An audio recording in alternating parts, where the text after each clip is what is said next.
You hungry? Please, eat first. You safe with me. My bag! Gone, I don't know what to do. It's okay, I help you. You're not alone. Semua orang di pelabuhan menuduhnya macam-macam. Katanya sopir kontainer itu sengaja menyembunyikan bule yang tersesat demi kepentingannya. Tapi tak satu pun dari mereka tahu bahwa bule itu sendiri yang memegang tangan sopir itu. Sambil berbisik pelan, "Tolong, jangan tinggalkan aku." Dan dari sentuhan itu, lahirlah cerita yang tidak pernah mereka bayangkan akan berakhir. Di pelaminan, pelabuhan Tanjung Lestari selalu sibuk, bising, dan keras. Di antara suara klakson kontainer, teriakan buruh, dan bau solar yang menusuk, kehidupan berputar tanpa peduli siapapun yang tersesat di dalamnya. Namun hari itu berbeda. Di sudut pelabuhan, dekat gudang pendingin yang dingin dan sepi, seorang wanita bule bernama Elise Hartman duduk bersandar pada kontainer. Rambut pirangnya kusut, wajahnya pucat, dan matanya merah menahan tangis. Tasnya dirampas di terminal, paspor hilang, dompet lenyap, ponsel raib. Ia tak punya uang, tak bisa berkomunikasi, tak tahu kemana harus pergi. Saat nyaris pingsan karena kelelahan, seorang sopir kontainer sederhana bernama Raka Prabowo melihatnya. Pria itu mengenakan kaos lusuh, celana kargo, dan topi truk yang sudah pudar, tanda bahwa hidupnya sederhana, keras, dan jauh dari kemewahan. Namun dari matanya terpancar sesuatu yang membuat Elise merasa aman untuk pertama kalinya hari itu. Ketika banyak orang hanya melirik dan berlalu, Raka justru berhenti. Dan dari perhentian itu, takdir mereka dimulai. Suara klakson kontainer menggema keras di pelabuhan Tanjung Lestari. Bau solar bercampur asin laut memenuhi udara. Ratusan pekerja berlalu lalang. Dengan ritme cepat, tak ada waktu untuk memperhatikan siapapun di sekeliling. Pelabuhan adalah dunia yang bergerak tanpa peduli siapa yang tertinggal. Namun di antara hiruk-pikuk itu, seorang wanita bule duduk bersandar pada dinding kontainer biru. Tubuhnya gemetar tidak beraturan. Rambut pirangnya kusut, wajahnya pucat menahan lapar dan ketakutan. Namanya Elise Hartman, pelancong Jerman yang datang ke Indonesia untuk mencari ketenangan di tengah perjalanan hidupnya. Tapi yang ia dapat justru sebaliknya. Tasnya dirampas di terminal, paspor hilang, dompet lenyap, ponsel raib. Ia terseret masuk ke pelabuhan karena kebingungan, mencari jalan keluar. Dan pelabuhan bukan tempat bagi orang yang tersesat. Saat Elise hampir pingsan, langkah kaki seorang sopir kontainer mendekat. Raka Prabowo, 34 tahun, mengenakan kaos lusuh dan celana kargo yang penuh noda oli. Tubuhnya kekar karena bertahan-tahan bekerja mengangkat palet dan memanjat kontainer. Hidupnya sederhana, keras, dan jauh dari dunia di mana Elise berasal.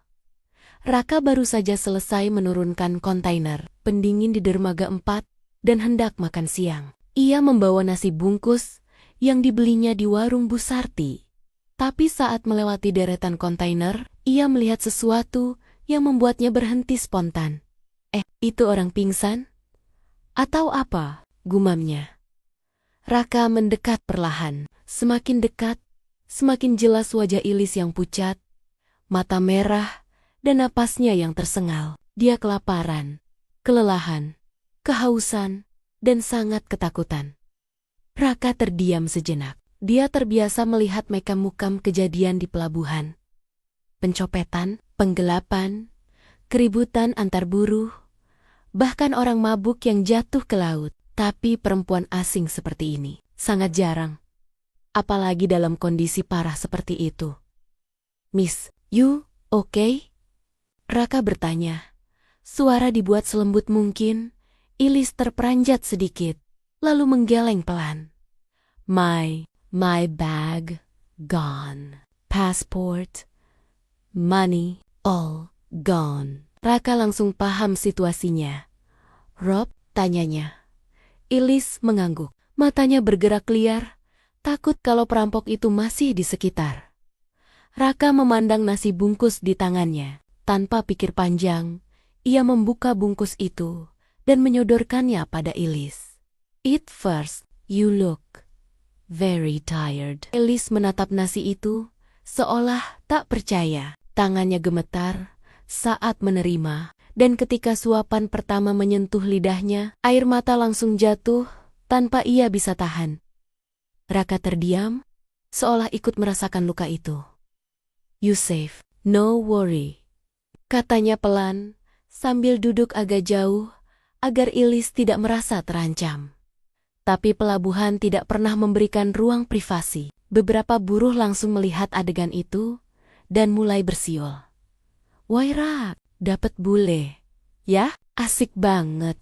Bule kesepian tuh. Hahaha, bawa ke kos lah.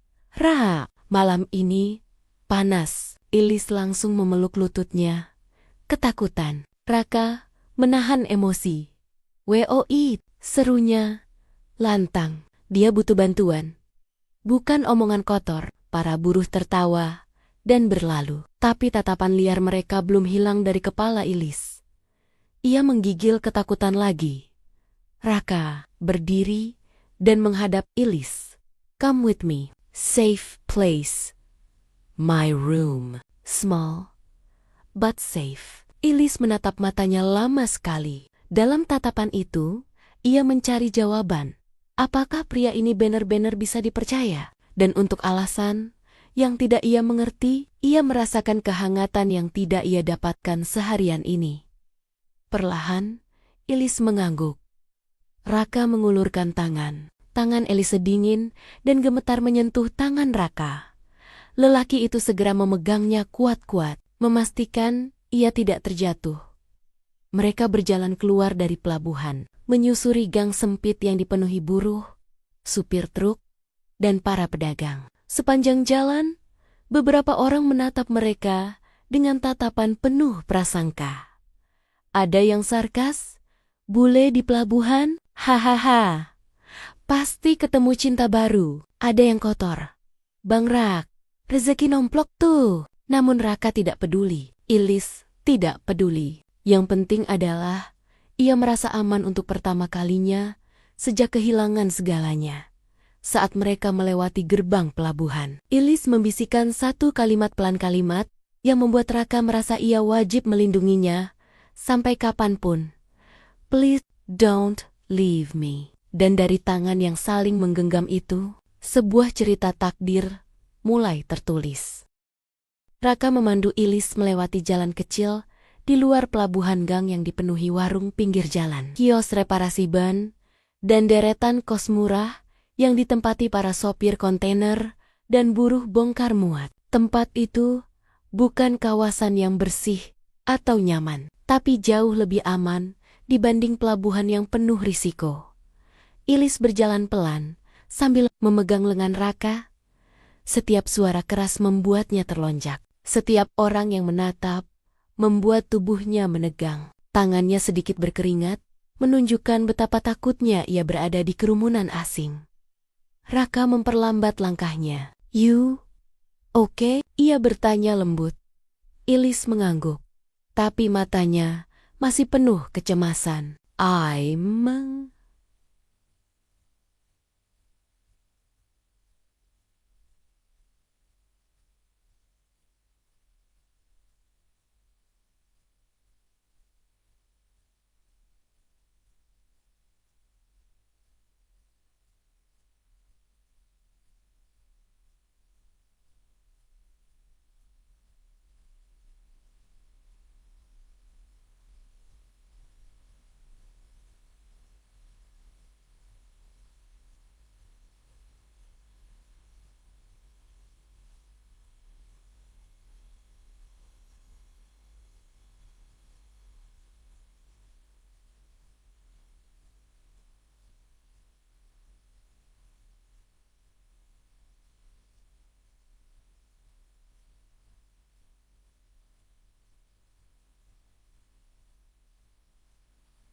Scared. Everything feels dangerous. Dangerous. Raka tersenyum menenangkan. no danger with me. I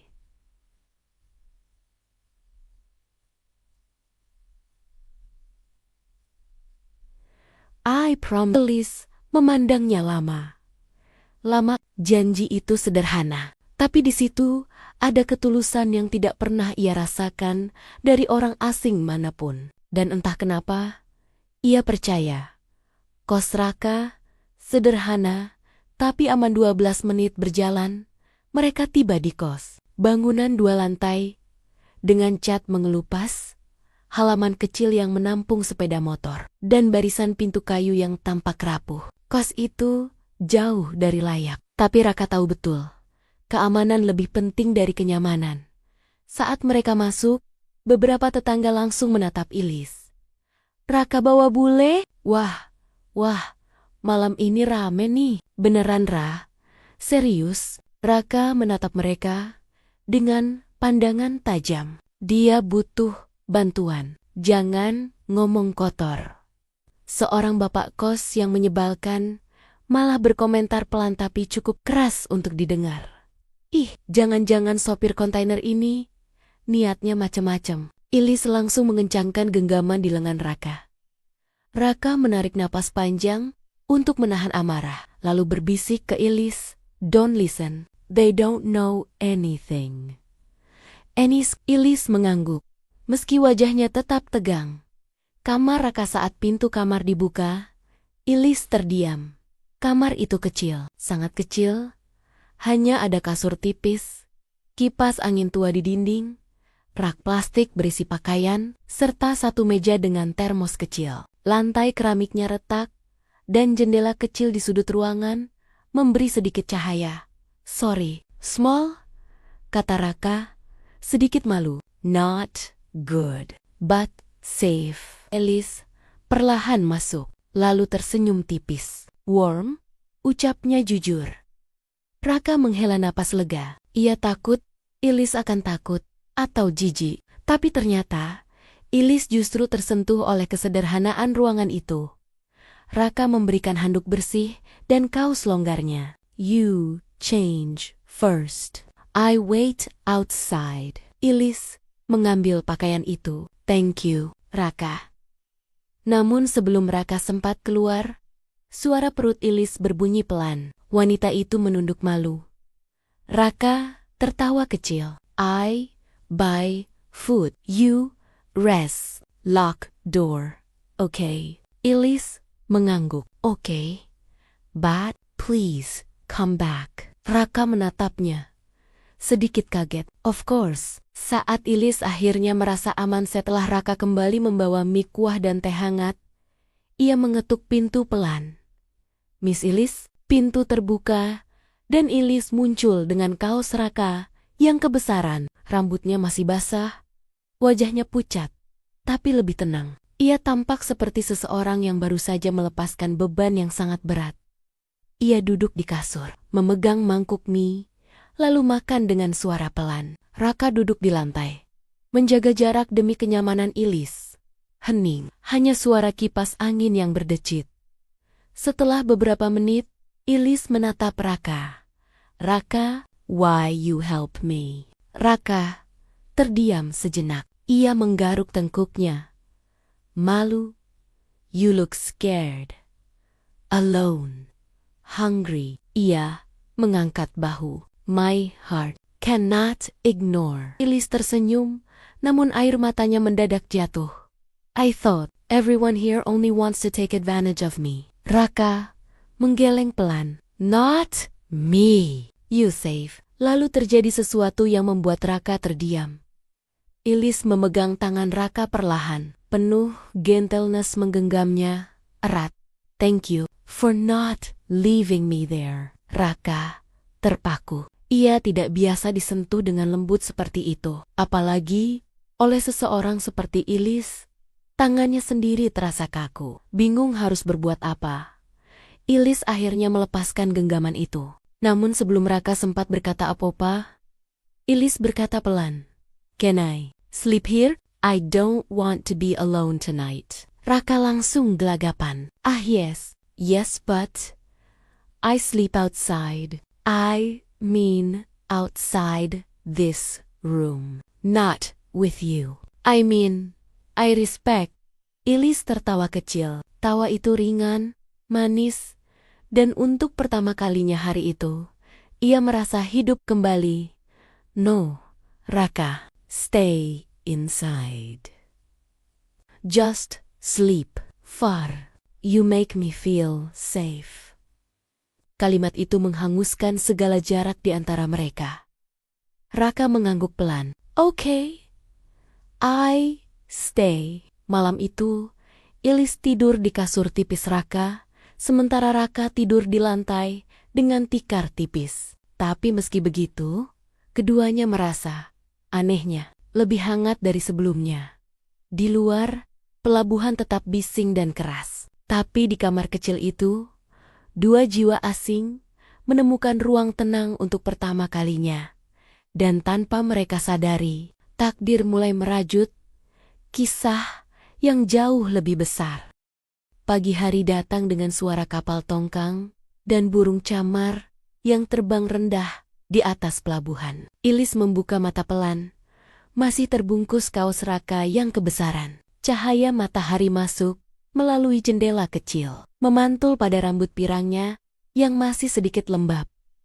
Raka sudah bangun sejak subuh. Ia berdiri di dekat rak kecil, merapikan beberapa barang. Mencoba agar kamar terlihat lebih layak untuk Ilis, padahal tidak ada yang bisa diperbaiki. Dari ruangan itu, dinding lembab, kipas angin yang berdecit, dan kasur tipis yang sudah kempes di tengah saat Ilis bangun. Raka menoleh.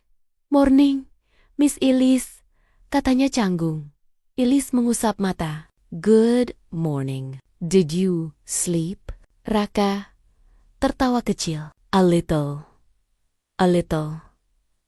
Padahal, ia tidak tidur nyenyak sama sekali. Setiap kali Ilis bergerak atau menghela napas, Raka membuka mata, memastikan ia baik-baik saja.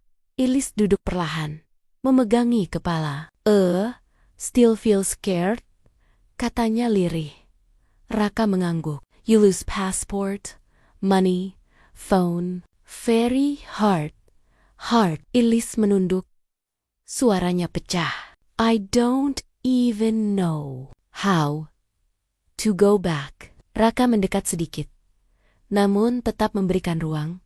We go to police, then embassy. I help. Ilis menatapnya lama. Raka, you help me so much. Why? Raka berpikir sejenak. Ia sendiri tidak tahu kenapa hatinya begitu tergerak. Because you look like someone who shouldn't be alone. Ilis menggigit bibir, menahan tangis yang ingin keluar. Ia belum pernah mendengar seseorang berkata seperti itu padanya. Kebanyakan orang melihatnya sebagai bule kayak target empuk. Tapi Raka melihatnya sebagai manusia. Ke kantor polisi, perjalanan ke kantor polisi membuat Ilis gelisah. Ia berjalan sangat dekat dengan Raka, hampir seperti anak kecil yang takut tersesat. Setiap kali seseorang menatapnya terlalu lama, Ilis langsung menunduk dan memegang lengan Raka lebih erat. Raka merasakan itu. Ia tahu Ilis ketakutan. Jadi ia berjalan lebih lambat, lebih hati-hati, memastikan Ilis selalu berada di sisi aman. Setibanya di kantor polisi, Ilis mencoba menjelaskan situasinya. Namun bahasa Inggris petugas terbatas, dan Ilis tidak bisa bahasa Indonesia.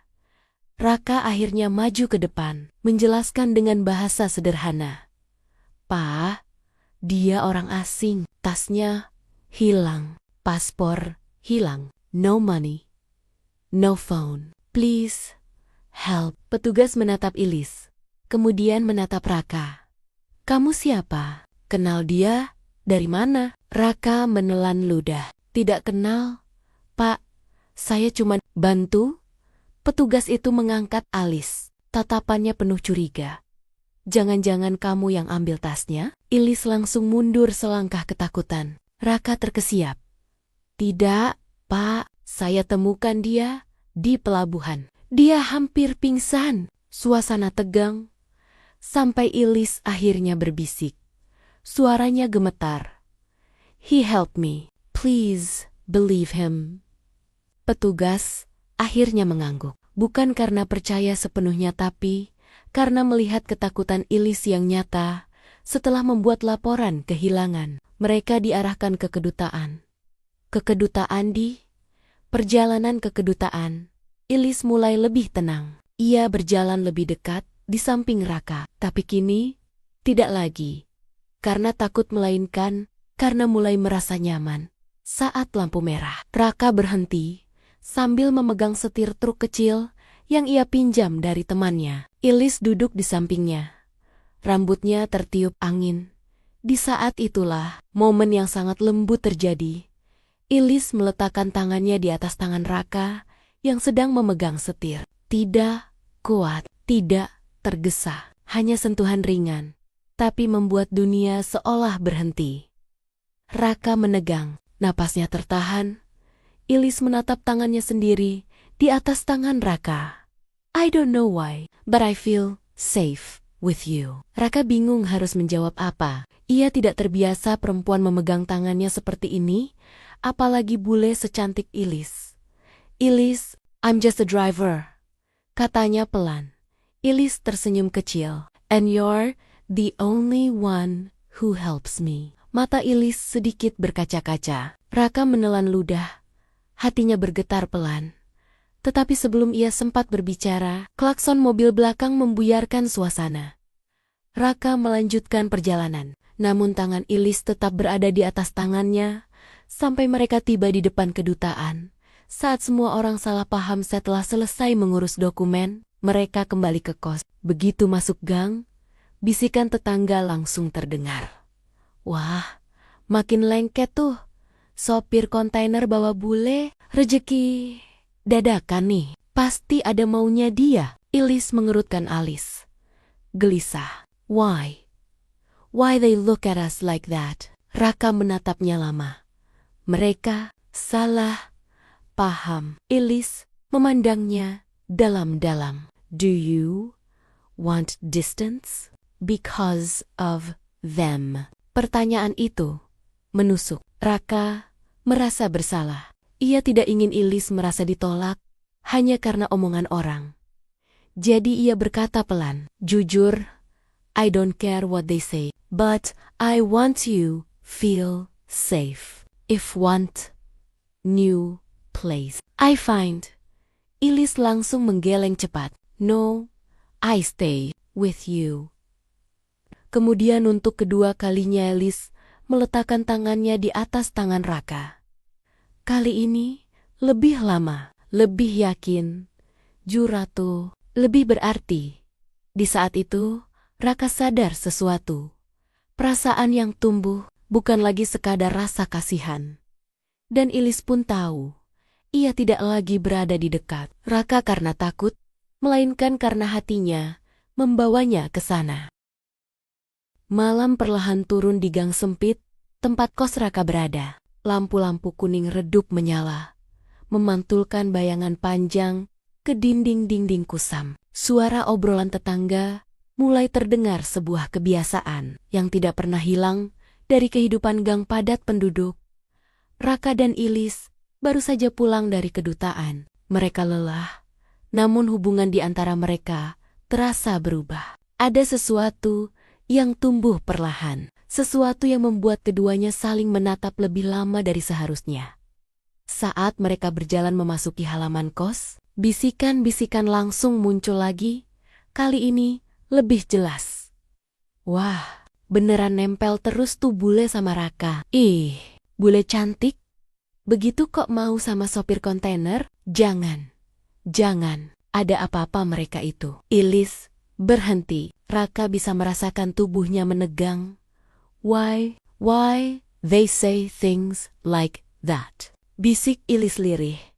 Raka menghela napas panjang. Because they don't understand. Elise memandang sekeliling. Wajahnya memucat, bukan karena takut pada geng pelabuhan seperti kemarin, tetapi karena sakit hati. Ia bukan hanya tersesat, dan tak punya apa-apa, ya juga sedang dihakimi oleh orang-orang yang bahkan tidak mengenalnya. Raka menunduk, merasa bersalah tanpa alasan jelas. Sorry, Elise. If you want, I find new place. Much better. No gossip. Elise memeluk tas kecil pemberian kedutaan dan berkata pelan. No more, I don't want to go. Raka kaget. Why? Elise menatapnya dengan mata yang lembut, mata yang tidak lagi penuh takut, seperti hari pertama mereka bertemu.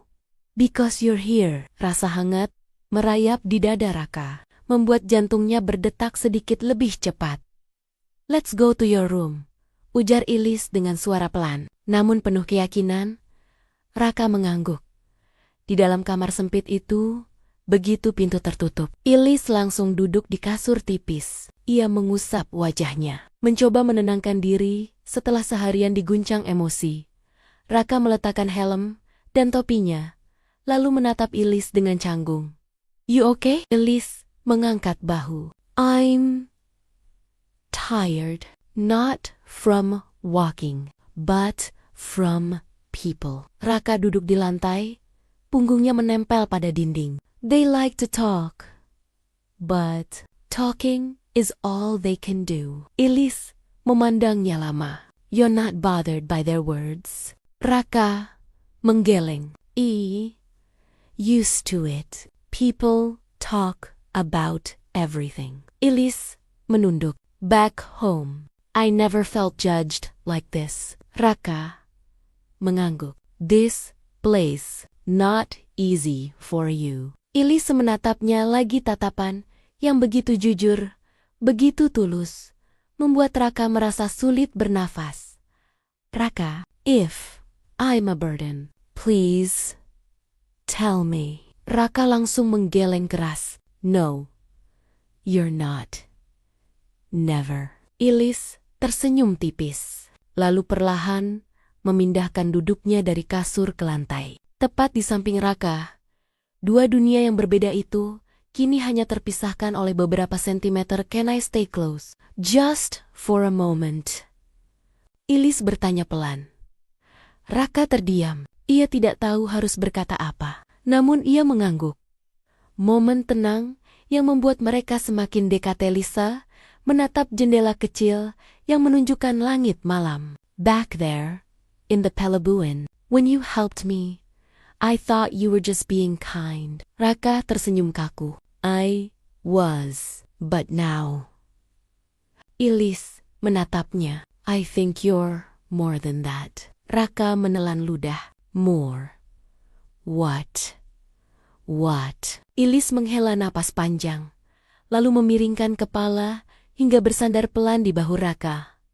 Raka membeku, seluruh tubuhnya seperti berhenti bekerja. Elise menutup mata. You make me feel safe, like I'm not alone in this country. Raka tidak berani bergerak. Ini adalah pertama kalinya dalam hidupnya, seorang perempuan apalagi wanita asing bersandar padanya dengan begitu lembut, begitu percaya.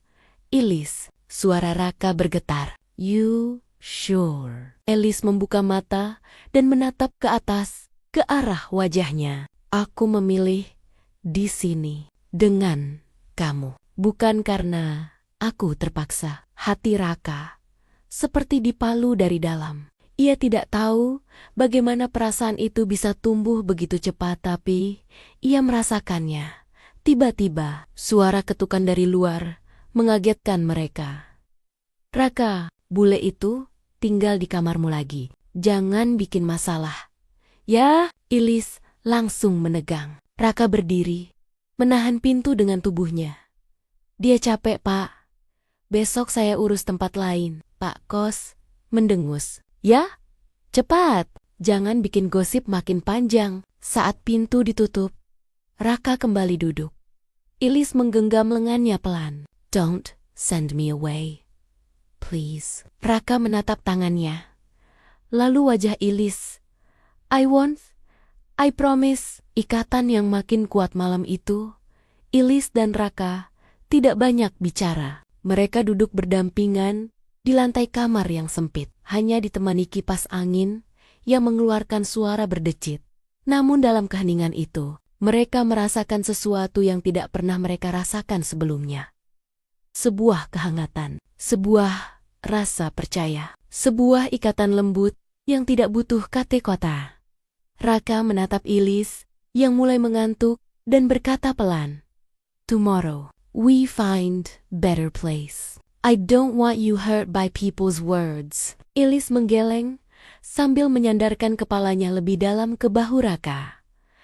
"As long as I'm with you, I'm okay." Dan itu adalah kalimat yang akhirnya memastikan satu hal. Perasaan yang tumbuh bukan lagi sekadar iba, melainkan sesuatu yang lebih dalam, lebih hangat, lebih berbahaya. Sesuatu yang keduanya bahkan belum berani sebut sebagai cinta. Tapi, benihnya sudah jelas tertanam. Hari-hari berikutnya berjalan jauh lebih tenang bagi Ilis. Setelah laporan polisi selesai dan dokumen sementara dari kedutaan didapatkan, ia tidak lagi merasa terjebak di negara asing. Ia mulai bisa bernapas lebih lega, lebih santai, dan lebih percaya diri untuk melangkah. Tapi ada satu hal yang tidak berubah. Ia selalu ingin berada di dekat Raka, dan Raka, meskipun lelaki itu tidak banyak bicara, tidak pernah menolak kehadiran Ilis.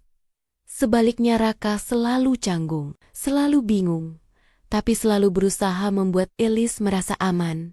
Malam itu, Raka mengajak Ilis berjalan-jalan ke tepian sungai di belakang pelabuhan. Bukan tempat romantis seperti restoran mahal atau kafe modern, melainkan tempat sederhana. Sungai tenang, lampu-lampu dermaga memantul di permukaan air, dan aroma angin laut yang lembut. Ilis memeluk lengannya, menikmati angin sore. "Raka, thank you for today," ucapnya.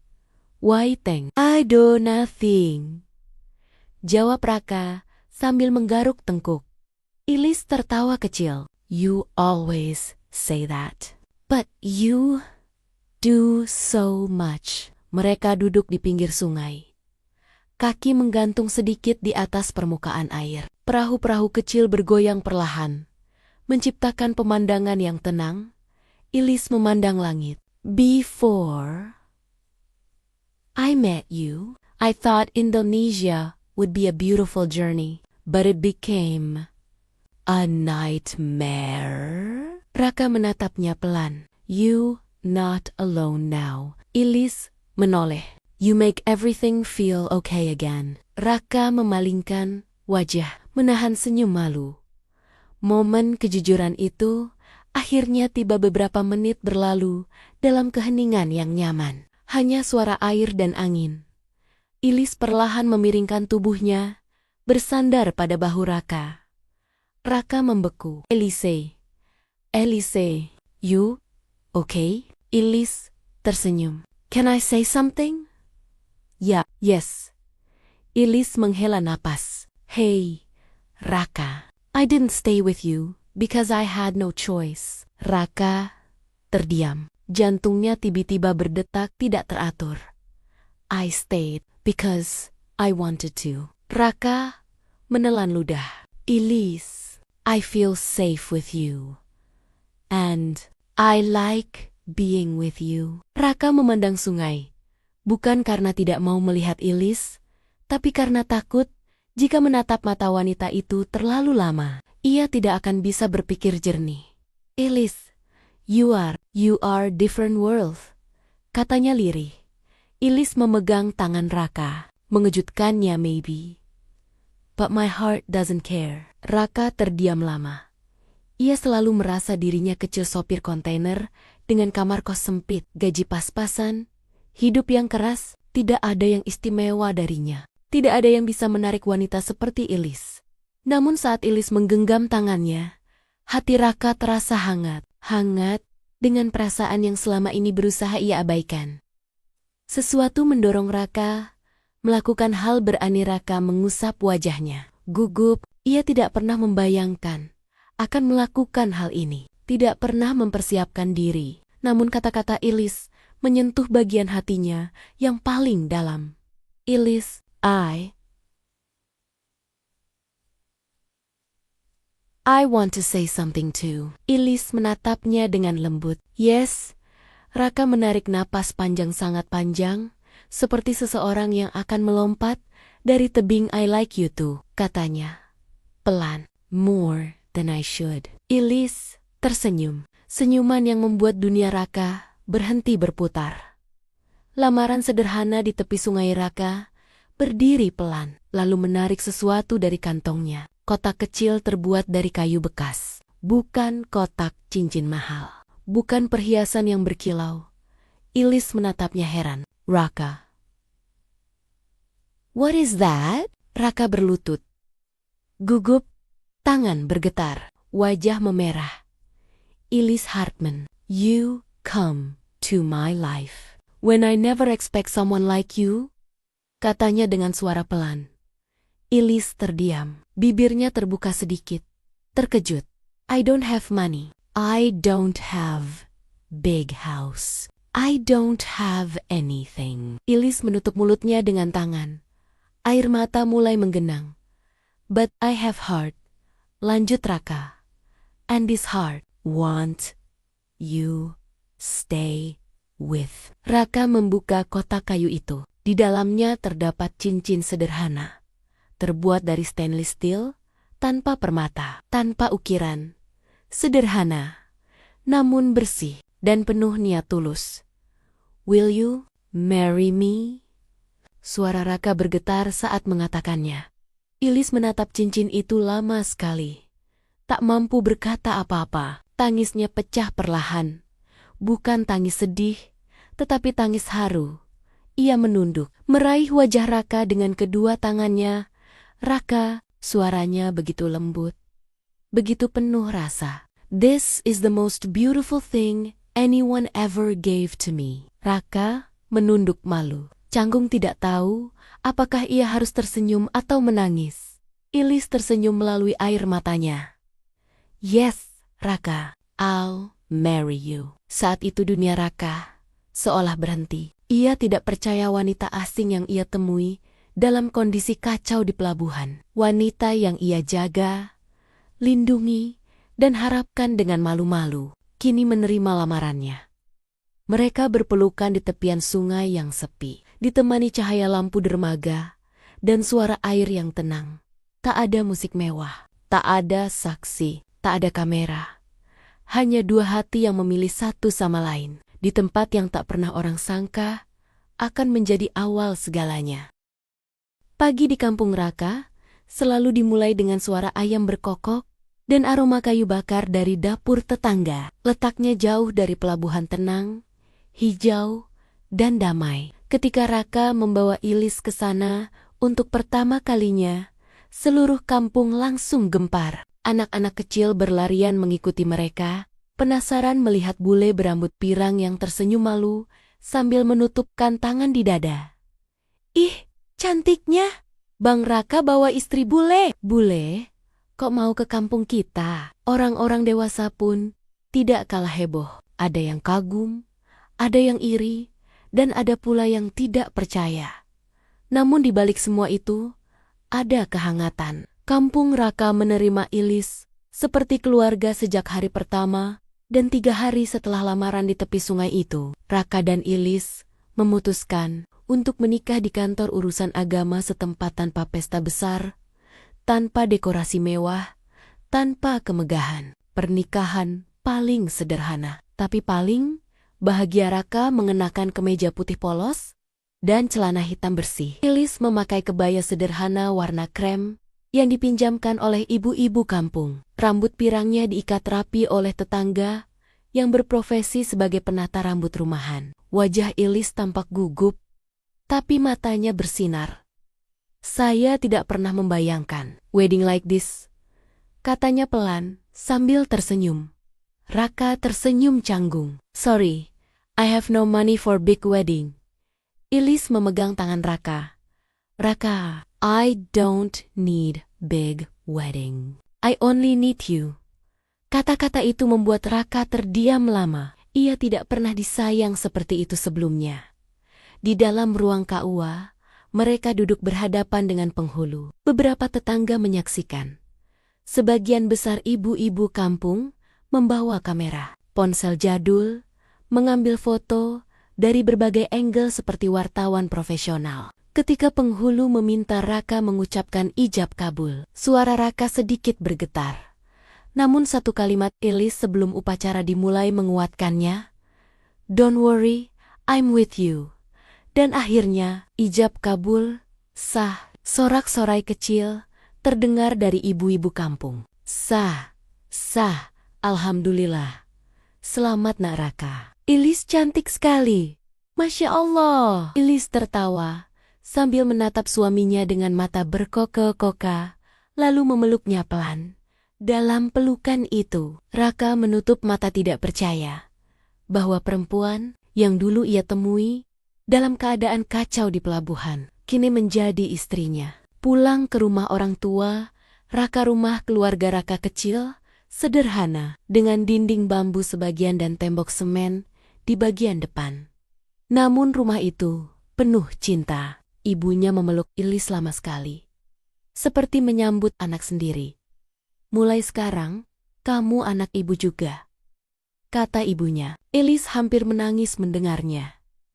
Mereka makan nasi liwet bersama, duduk di lantai tikar pandan. Ilis belajar makan dengan tangan, kemudian salah satu ibu tetangga berseru, bule pintar ya makan pakai tangan, rapi pula." Semua tertawa, termasuk Raka. Malam itu, untuk pertama kalinya, sejak pertengkaran orang tuanya bertahun-tahun lalu, Raka merasa rumahnya benar-benar lengkap. Dan untuk pertama kalinya dalam hidup Ilis, ia merasa memiliki rumah yang sesungguhnya. Hidup baru, Ilis menjadi bagian dari dunia Raka hari-hari. Setelah menikah, terasa seperti cerita baru. Ilis belajar bahasa Indonesia perlahan, dibantu oleh ibu-ibu kampung yang dengan senang hati mengajarinya kata-kata lucu. "Nanti bilang makan, yuk kalau lapar," kata tetangga. Ilis mengikuti. "Makan yuk." Semua tertawa lagi. Ilis juga mulai ikut Raka bekerja. Ia duduk di kursi samping dalam truk kontainer, menatap keluar jendela dengan mata berbinar. "I like this view," katanya. "The road, the sky, the small houses." Raka memandangnya sambil menyetir, lalu tersenyum tipis.